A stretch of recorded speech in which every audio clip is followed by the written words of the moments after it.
At dahil birthday nga ngayon mga ka-antrep ng minimi kong si Julia mga ka-antrep, kaya ayan pagising sa umaga, bumili lang ang papa niya ng ulam para sa agahan nila bago pumasok sa eskwelahan. Pag uwi ay may dalang cake na. Nauna nga pala yan silang gumising mga ka-antrep para mag-prepare para sa school. Kaya lang paglabas ko ng room mga ka-antrep, ayan paglabas ko, nandiyan ang papa niya galing bumili ng cake, bumili ng ulam at may dala ng tuta. Kaya ang pagbati ko nabaliwala dahil doon sila nagkagulo sa daladalang tuta. Actually mas na-surprise nga sila talaga dito sa daladala ng papa nila na tuta kaysa sa cake na dinala para sa kanya, itinabi lang at humalik sa akin at bumalik na naman ang atensyon doon sa tuta. Last year nga pala mga ka-antrep, plano talaga namin na magluto at ipamerienda doon sa school nila. Kaya lang nagkataon talaga ngayon na Wednesday ang kanyang birthday. So anong gagawin ko? Hindi ko kayang magluto o gumising na maaga para makapag-prepare para sa kanilang merienda. Kaya binigyan ko na lang siya ng 200 at sabi ko sa kanya, ilibre na lang niya ng snacks sa mga kaibigan niya sa school. Kaya nga nagbago na ang plano namin mga ka-antrep. Sabi ko sa linggo na lang namin gaganapin ang kanyang birthday doon sa beach namin, sa maliit na beach house. At magawa ko yung hinihiling nila sa akin mga ka-antrep na gumawa na naman ako ng leche flan dahil paborito talaga nila yun at gumawa din daw ako ng lumpia. Pero dahil nga walang kasiguraduhan yun mga ka-antrep dahil masyado kaming busy ngayon, kaya sabi ko gagawa na lang ako ng merienda para mamaya sa pag-uwi nila ay may merienda kami at para naman may kasalo ang pag-blow ng cake niya. Kaya ito mga ka-antrep, gumawa nga ako ng macaroni and cheese mga ka-antrep para may merienda kami mamaya. Habang si John naman ay gumagawa ng spaghetti sa baba. So ito lang mga ka-antrep, ito na yung handa namin. Siyempre magpapabili lang ako ng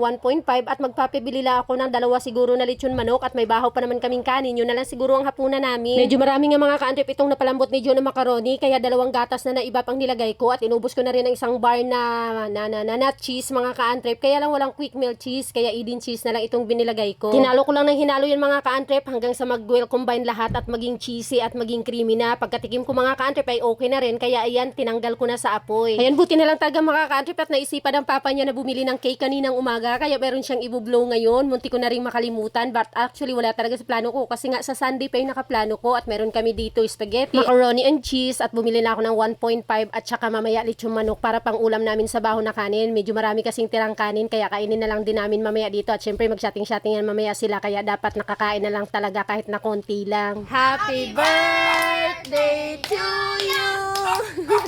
Happy birthday to you!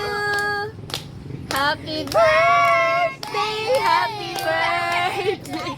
Happy birthday to you! Wish! Yay!